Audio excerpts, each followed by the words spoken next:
Hello students, welcome back to my YouTube channel Management by Miss Bushra. So last lecture में हमने पढ़ा था approaches of management and today we are going to study the theories of management, right?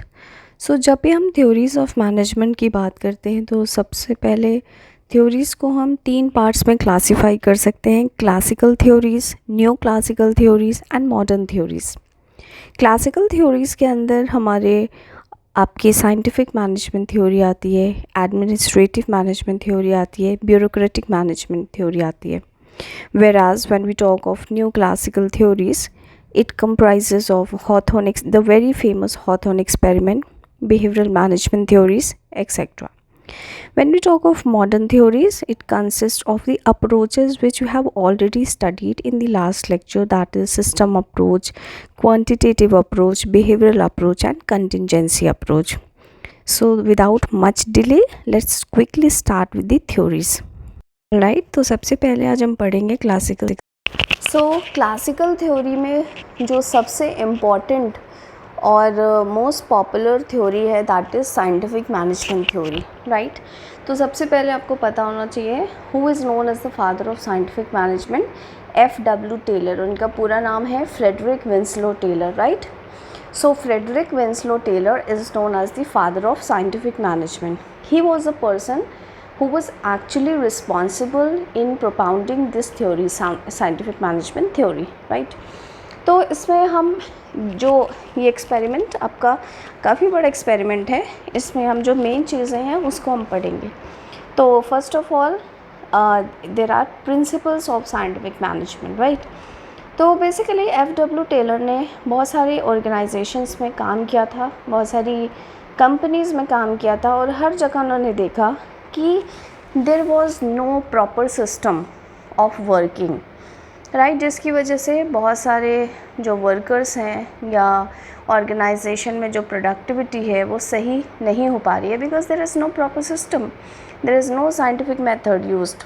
Hence, after working in so many organizations, he propounded this theory, scientific management. So, in this scientific management theory, the main principles of scientific management were 4. First was science, not rule of thumb.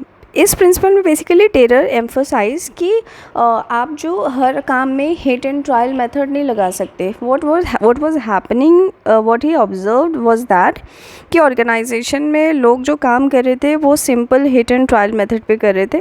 Means अगर कोई problem थी या कोई काम करना था तो randomly they were choosing any of the method and they were adopting those method or they were implementing those method, and if it was successful then good, and if it was not successful then there was huge loss. पूरे organization को अच्छा खासा loss सफ़र करना पड़ रहा था, because actually they were not sure कि ये method या ये solution इस problem का है या नहीं है. सो इसे ही हम कहते हैं हिट एंड ट्रायल मेथड. तो Taylor emphasise on the fact कि हर प्रॉब्लम के लिए या हर काम के लिए you need to have a scientific method. This scientific method should be well proven experiments के थ्रू या बहुत सारी चीज़ों के थ्रू कि ये मेथड को जब हम अप्लाई करेंगे तो काम ईज़िली और बेस्ट तरीके से होगा. So science not rule of thumb. The rule of thumb simply means no hit and trial. Only scientific method should be used. Alright.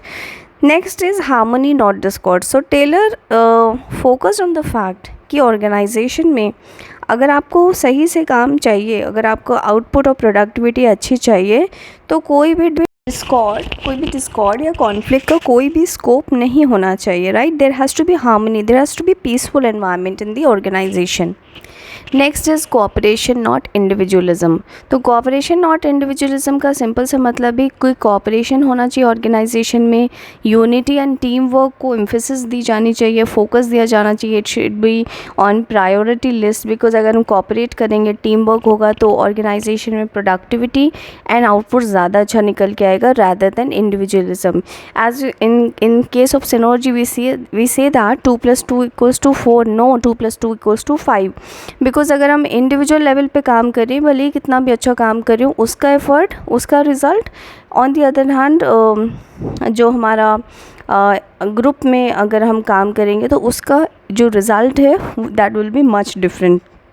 Hence, he emphasized on cooperation, not individualism. All right.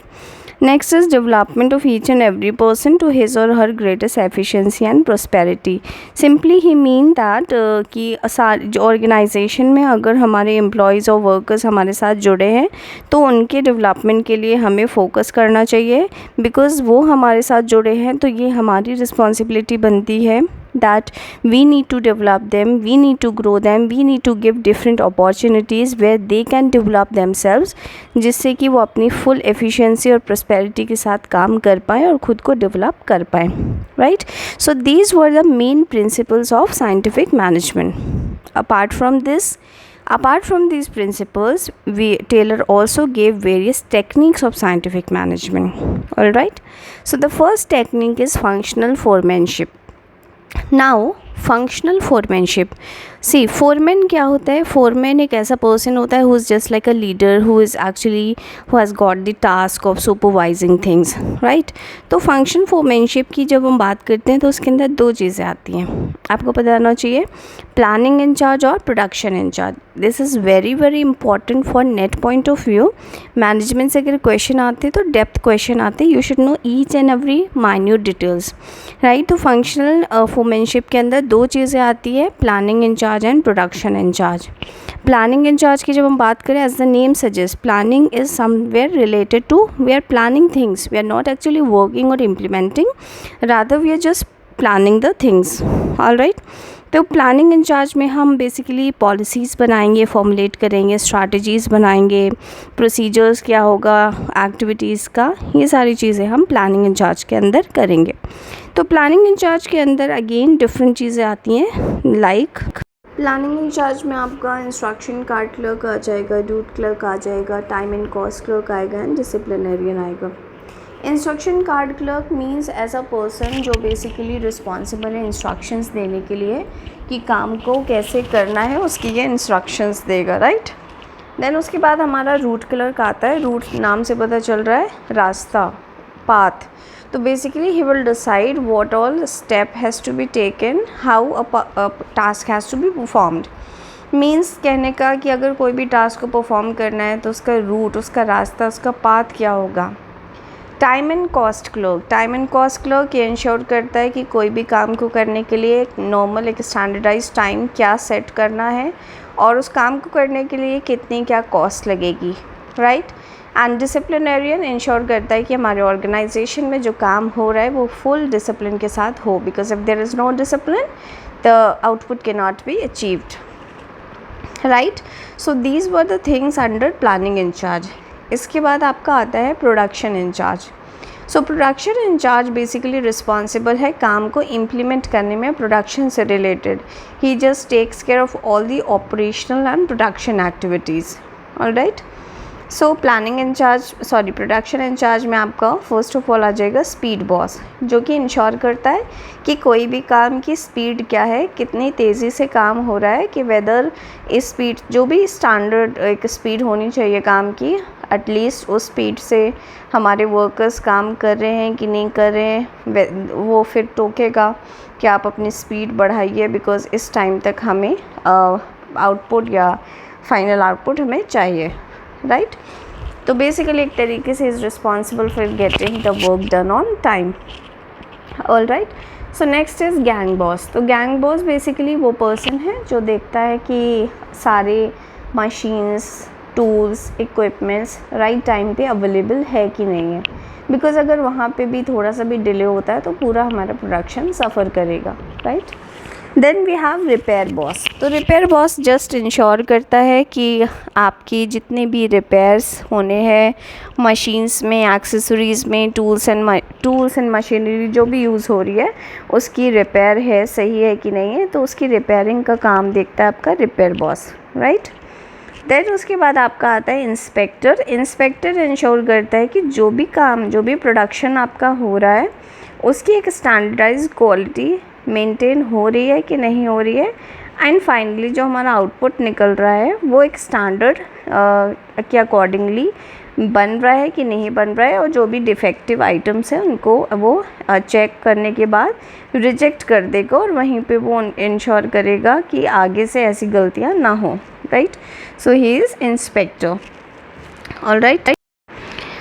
So next technique आपके scientific management की है standardisation and simplification of work. Standardisation and simplification of work का मतलब है कि आपका जो काम है there has to be a fix standard for everything, product, raw materials, process, machinery etcetera. Because if there is no proper standard being set, then the entire productivity, the entire process will suffer. सो एक standard जैसे आप देखते हो, standard in sense कि एक तो standardisation हमारा होता है कि फॉर एग्ज़ाम्पल अगर आप पार्ले जी का बिस्किट लेट से 10 रुपीज़ वाला लेते हो तो आप कहीं भी किसी भी शॉप से लो, आपको उसका टेस्ट, आपको उसका साइज़, आपको उसका डिज़ाइन, पैकेजिंग, सारी चीज़ें एक जैसा मिलेगा बिकॉज़ वो स्टैंडर्ड सेट है, राइट. दूसरा स्टैंडर्डाइजेशन से मतलब है कि एक स्टैंडर्ड पहले हम सेट कर देते हैं जिस स्टैंडर्ड को इंश्योर करना हर एक का काम है. Means not only in terms of the final output, rather in terms of machinery use, how the in terms of processes, in terms of methods, in every context आपको एक स्टैंडर्ड, एक benchmark set कर देना है और उसके below आप काम नहीं कर सकते. और उसके बिलो अगर कहीं पे भी काम हो रहा है या कोई प्रोडक्ट निकल रहा है हम उसे रिजेक्ट कर देंगे, राइट. तो this is standardisation and simplification of work, which simply means कि अगर जो भी काम हो रहा है अगर हम उसको कितना सिंप्लीफाई कर पाएँ, कितना आसान कर पाएँ, कॉम्प्लिकेटेड से जितना हम आसान करेंगे उतना लोगों को काम करना उतना ही ईजी रहेगा और वो बेस्ट आउटपुट दे पाएंगे, right. So third technique is work study. Work study as the name suggest काम को, वर्क को एनालाइज करना. और जब हम काम को या वर्क को एनालाइज करते हैं तो 4 चीज़ें टेलर ने एम्फसाइज़ की. That is fatigue study. Fatigue means थकान. तो बेसिकली यहाँ पे जो टेलर ने ऑब्ज़र्व किया वाज दैट कि कितने ड्यूरेशन के बाद, कितने टाइम के बाद हमारे वर्कर्स थक रहे हैं, टायर्ड हो रहे हैं. बिकॉज़ जब वो माइन्यूटली ऑब्ज़र्व करेंगे कि कितने टाइम के बाद हमारे वर्कर्स को रेस्ट की नीड है और उस ड्यूरेशन में अगर हम उनसे ज़बरदस्ती काम करवाएंगे तो जो काम होगा उसका जो क्वालिटी है वो भी बेकार होगा एंड वो उतने अच्छे से काम नहीं कर पाएंगे because they actually need rest, their body needs rest. So this was the basic motto behind fatigue study, right. Next is method study. Method study का मतलब होता है कि कौन सा बेस्ट मेथड है इस काम को करने के लिए. That was method study. Time study कि कोई भी काम को करने के लिए कितना एक नॉर्मली आइडियल टाइम लगेगा और हमारे वर्कर क्या उस टाइम में अपना काम कंप्लीट कर पा रहे हैं कि नहीं कर पा रहे हैं. अगर नहीं कर पा रहे हैं तो हम उन्हें टोकेंगे और उनके अगेंस्ट फिर एज एन जो भी रिक्वायर्ड है एक्शन लेंगे, right. Next is motion study जो कि मूवमेंट से रिलेटेड है. तो बेसिकली कोई भी काम को करने के लिए कितना मूवमेंट लगता है. Movement as in let's say अगर एक वर्कर को कुछ काम करना है तो उसको इस पॉइंट ए से पॉइंट Z तक पहुंचना होता है और पॉइंट A से पॉइंट Z तक पहुंचने का जो रास्ता है वो it takes let's say 10 minutes. सो क्या हम इस रास्ते को, क्या हम इस मूवमेंट को कुछ आसान कर सकते हैं या जो अननेसेसरी मूवमेंट्स है क्या हम उन्हें हटा सकते हैं जिससे टाइम भी बच जाए और वर्कर को थकान भी ना हो. So this was the basically motto behind motion study. Studying how many movements a worker is taking and removing the unwanted movements, right. So this was work study. Now work study के बाद आपका आता है differential piece वे system. Differential piece वे system basically कहता है कि अगर organisation में सबकी फिक्स्ड सैलरी होगी तो वो वर्कर्स जो एक्चुअली में बहुत मेहनत से काम कर रहे हैं और जो लेट्स से 100 की जगह 200 यूनिट्स प्रोड्यूस कर रहे हैं, ऑन द अदर हैंड वो वर्कर्स जो बिल्कुल काम नहीं कर रहे हैं because they know their wages और द सैलरीज आर फिक्स्ड, वो 100 की जगह let's say 90 units he produce कर रहे हैं तो कोई मोटिवेशन नहीं रह जाएगा. सो इट इज़ बेटर कि जितना वर्कर प्रोड्यूस कर रहा है जितना यूनिट्स आउटपुट वो प्रोड्यूस करा उसके अकॉर्डिंगली अगर हम उनके वेजेस फिक्स कर दें तो that will be much beneficial and it will motivate the good employees, good workers. So this is differential piece wage system. It was strictly based on how much you produce, right? And अगर आप एक normal standard के beyond production करते हैं तो उसमें आपको bonus and incentives भी मिलेंगे. That will actually motivate you, right? And the last technique in scientific management was mental revolution. Revolution means change. Mental is related to mind. So in order to get the work done, in order to grow our organization, we need to have a good and a positive attitude on the part of both employee and employer. because हमेशा से ये लड़ाई रही है कि organisation में employ अपनी बात रखना चाहता है और एम्प्लॉयर अपनी बात रखना चाहता है.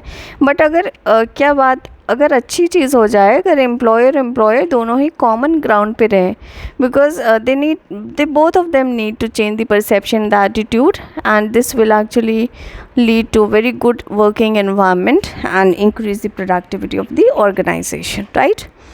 So this was about the scientific management theory, right? Now let us move to the next theory. So हमारी next theory under classical theories आती है आपकी administrative management theory. सबसे पहले आपको पता होना चाहिए administrative management theory was given by Henry Fayol. Henry Fayol is known as the father of modern management. अगर आपसे क्वेश्चन आता है, so he is known as the father of modern management. He is also known as the father of administrative management. You should remember both of the term, right? Now basically administrative management theory में Henry Fayol के 14 principles main है. तो ये 14 principles कौन कौन से आपको पता होना चाहिए. First is division of work.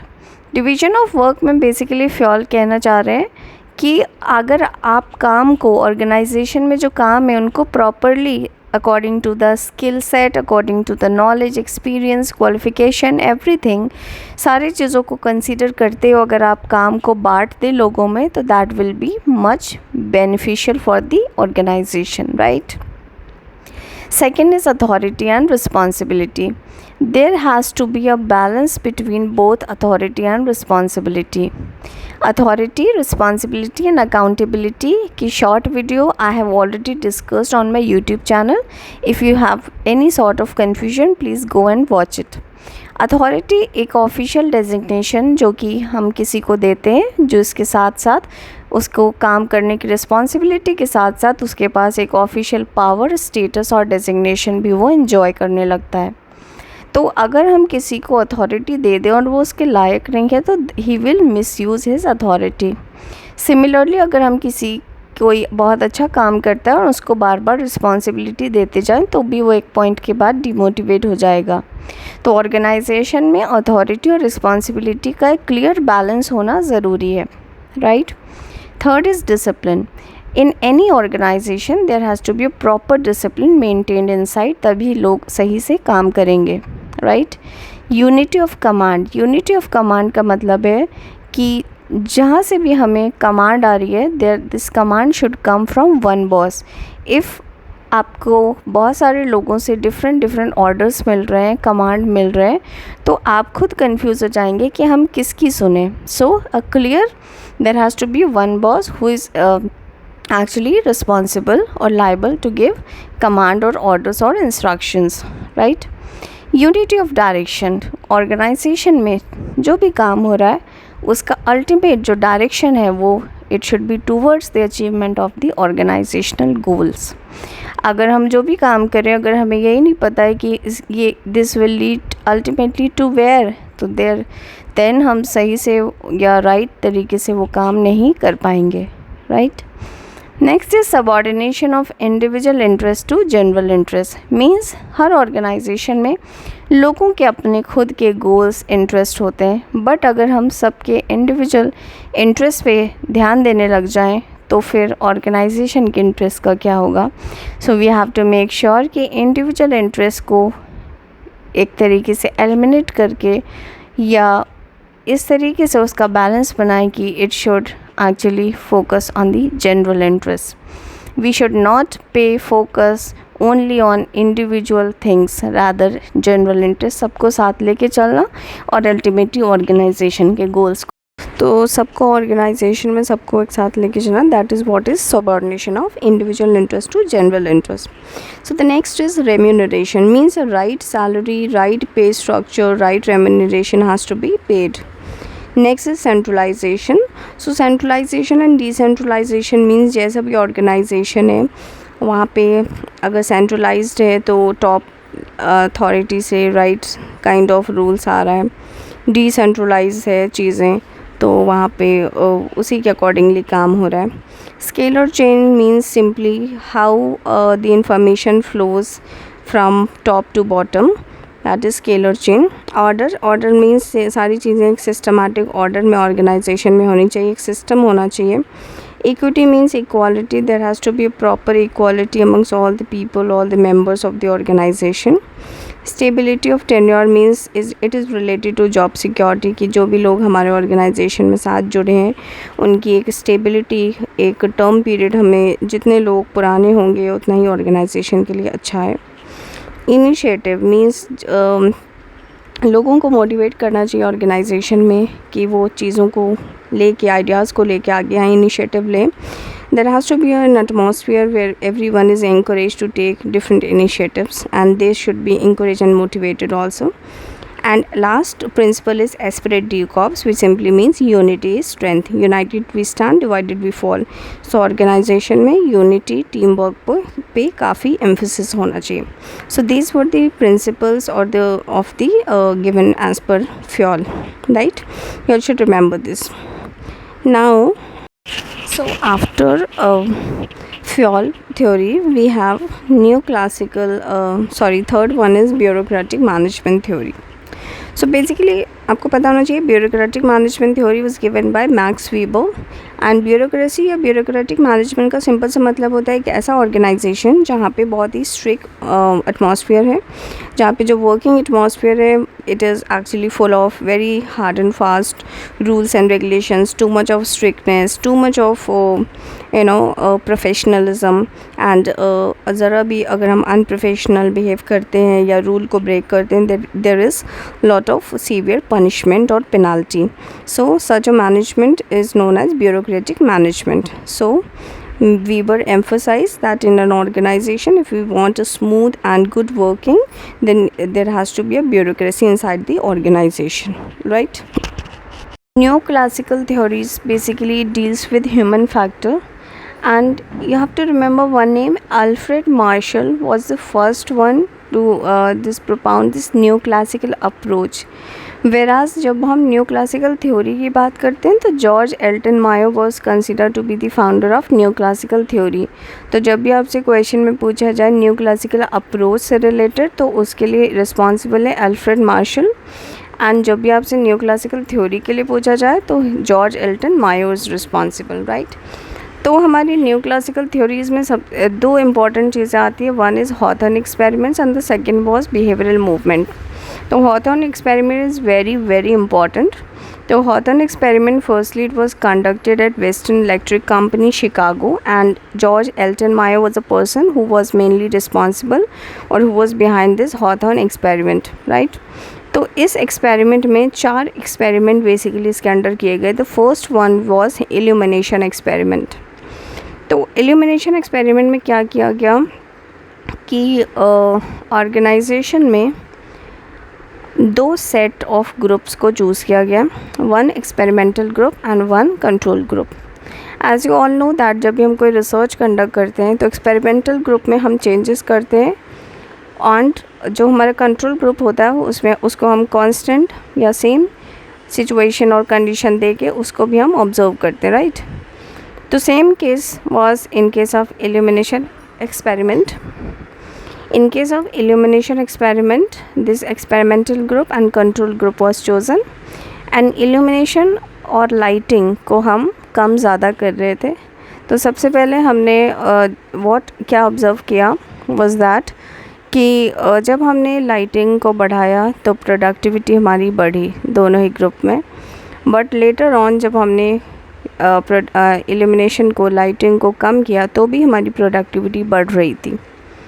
But just in case when this light was actually too much reduced to the moonlight, तब जाके हमारी प्रोडक्टिविटी सिर्फ डिक्लाइन हुई. तो basically what was actually found was that it was not the lighting or the illumination which was responsible for the increase or decrease in productivity. Rather there were some other factors which were human factor was most important. That was the actual reason behind the increase of the productivity, right? तो illumination experiment के बाद हमारा जो second experiment Hawthorne में था, that was second was relay assembly test room experiment. Relay assembly test room experiment में 2 girls were chosen and they were asked to find some other girls also to perform work along with them, right? तो इस तरीके से हमारे group of girls prepare हो गए और उनको group में काम दिया गया to assemble the telephone relays, right? सो ये पूरा एक्सपेरिमेंट 4 से 12 हफ्ते चला. तो इसमें कुछ चेंजेस जो हर वीक में किए गए टू जस्ट चेकआउट कि किस तरीके से हमारी प्रोडक्टिविटी इंक्रीज डिक्रीज़ हो रही है. This changes were implemented and this changes were like incentive change system. Incentive को चेंज किया गया so that each girls extra pay was based on other 5 rather than output of larger group. तो basically एक girl की extra pay तब मिलेगी जब 5 other perform करेंगे, राइट. तो यहाँ पे in order to make sure कि हमारा जो टीम मेंबर है, जो हमारी टीम में अदर गर्ल है, उनको वो पैसा एक्स्ट्रा पैसा मिल पाए, तो 5 और लड़की जो ग्रुप में थी उन्होंने अच्छा परफॉर्म किया. Hence this was the reason productivity increase. Then आपके जो 5 मिनट के रेस्ट इंटरवल्स थे उनको बढ़ा दिया गया 10 मिनट में, तो अगेन प्रोडक्टिविटी इंक्रीज़ हुई. देन आपको जो अलग से इंटरवल 5 मिनट्स के जो आपके इंटरवल मिलते थे, देन उनको हमने उनकी फ्रीक्वेंसी को बढ़ा दिया. तो यहाँ पे गर्ल्स ने कंप्लेन किया कि उनका रिदम बिगड़ रहा है and they should not get lot of rest intervals. Then हमने उनके वर्किंग आवर्स को रिड्यूस किया और उनको कुछ ऑफ डेज़ भी दिए. Again productivity increase. But lastly it was concluded that these changes or the changes in the physical factors were not responsible for the increase in productivity. Rather there was some human element, human factor, the change in the attitude of girls, the change in attitude of girls towards the work and towards their friends, towards their team members. This was the main reason why productivity increased. All right. So under Hawthorne experiment we studied 2 illumination experiment and relay assembly test room experiment.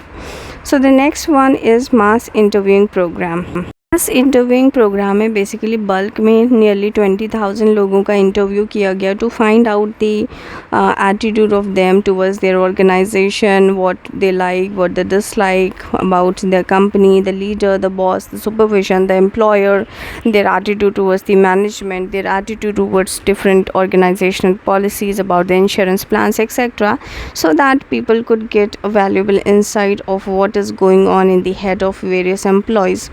And hence it was again concluded that the most important factor was the human element, right? And the last experiment under the Hawthorne experiment was bank wiring observation room experiment. यहाँ पे क्या किया गया कि group of 14 male workers were formed into a small group और उनको एक certain काम दिया गया and hourly wages her worker की वो फिक्स थी ऑन द बेसिस कि एवरेज आउटपुट हर वर्कर का क्या होगा. बोनस भी अगेन पेएबल था and it was what actually was happening in the end was that लोगों ने जानबूझ के बहुत अच्छा परफॉर्म नहीं किया.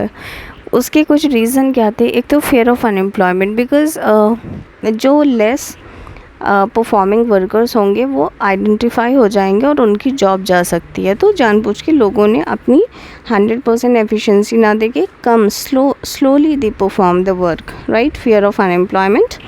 नेक्स्ट वो फियर वॉज दैट कि अगर बहुत अच्छा परफॉर्म कर देंगे तो हर बार मैनेजमेंट की उनसे वही एक्सपेक्टेशन रहेगी और हर बार उन्हें उस एक्सपेक्टेशन को फुलफ़िल करना होगा, right. Then desire to protect the slow worker, fear of unemployment, fear of increase in output. So these were the main reason. Again ये reasons जो थे निकल के आ रहे थे, उससे पता चल रहा था कि बॉन्ड ह्यूमन फैक्टर मेन और मोस्ट इम्पॉर्टेंट है ऑर्गेनाइजेशंस के अंदर. All right, so we have done with Hawthorne experiment under new classical theories. Under new classical theories, after Hawthorne experiments, we have behavioral management thought. तो behavioural management thought में मैंने आपके लिए अलग से थ्योरीज इसमें मेंशन नहीं की है, बट आप आगे के वीडियोस में आप पढ़ेंगे. बिहेवियरल मैनेजमेंट थ्योरी बेसिकली कहती है, बिहेवियर को स्टडी करती है, और बिहेवियर को स्टडी करने के लिए बहुत सारी थ्योरीज़ आई, जैसे कि आपकी मैस्लोज नीड हायरार्की थ्योरी जो कि नीड्स को रिकॉग्नाइज एंड आइडेंटिफाई करती है, आपकी मैकग्रेगर्स की थ्योरी एक्स एंड वाई, ये सारी चीज़ें आपकी बिहेवियरल मैनेजमेंट थॉट के अंदर आ जाएगा.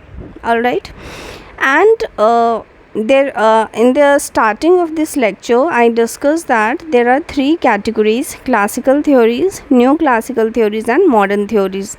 तो आपकी जो मॉडर्न थ्योरीज़ है उसके अंदर आपकी सारी अप्रोचेस आती हैं जो कि हम प्रीवियस लेक्चर में ऑलरेडी पढ़ चुके हैं.